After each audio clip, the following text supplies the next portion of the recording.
Dead or alive, you're coming with me as I examine Paul Verhoeven's 1987 satirical sci-fi action classic RoboCop. A futuristic tale of a Detroit policeman being reconstructed into an unstoppable, law-abiding, crime-fighting machine, obviously referred to as Unstoppable, Law-Abiding, Crime-Fighting Machine Man. Wait, sorry. RoboCop. While far from the film's chief appeal, the performances are competent, meeting the requirements the setting demands.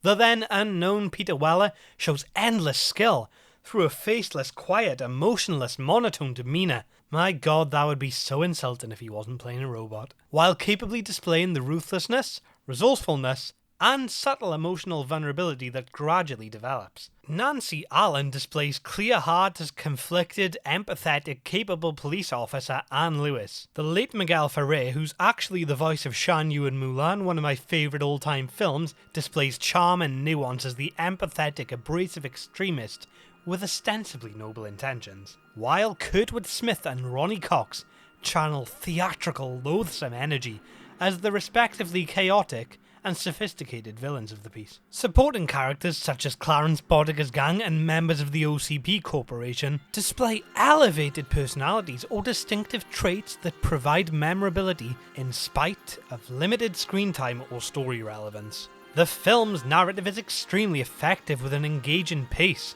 foreshadowing, attentive detail, welcome complications and surprising solutions, all explored while thoughtfully examining profound and ever-relevant concepts. One of RoboCop's primary directives, though, is its atmosphere. The representation of the future is clearly considered, with embellished representations of 80s fashion, advanced and at times unnecessary technology, with primitive appearance in the spirit of retrofuturism, gratuitous, confusing advertising, incomprehensible entertainment, and societal or corporate corruption. The tone is apparently deliberately reminiscent of the Judge Dredd franchise. All aforementioned elements are communicated through a dark, controlled, and humorously self-aware degree of camp excitement that perfectly complements the film's surprisingly insightful commentary, as well as the cathartic revenge fantasy elements. A balance that was achieved thanks to screenwriters Edward Neumeier and Michael Miner. Typically, several of RoboCop's effects remain impressive to this day. The makeup techniques used to display cybernetics, injuries, and costume designs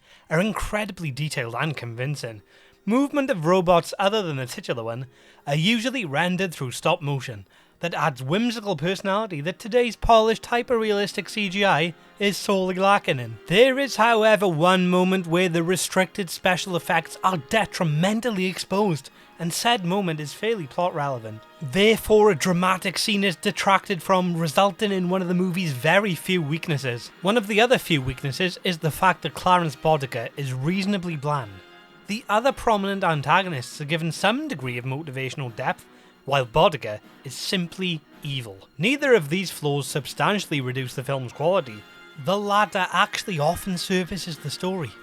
RoboCop remains an important, influential sci-fi film that, thanks to humanizing drama, powerful commentary, sharp satire, effective humor, inventive world building, satisfying revenge, and its elaborate presentation, arguably surpasses general audience expectations of 80s action movies. It spawned 2 sequels as well as a comic series and cartoon, both courtesy of Marvel. I actually bought the Marvel cartoon on DVD in a charity shop before the lockdown. Still haven't watched yet for fear of tarnishing the film. There are, of course, numerous other derivative works, including the 2014 remake, which I'm slightly tempted to watch. I've read that the sequels are criminally inferior, so I'm disappointed RoboCop didn't stop them from being made.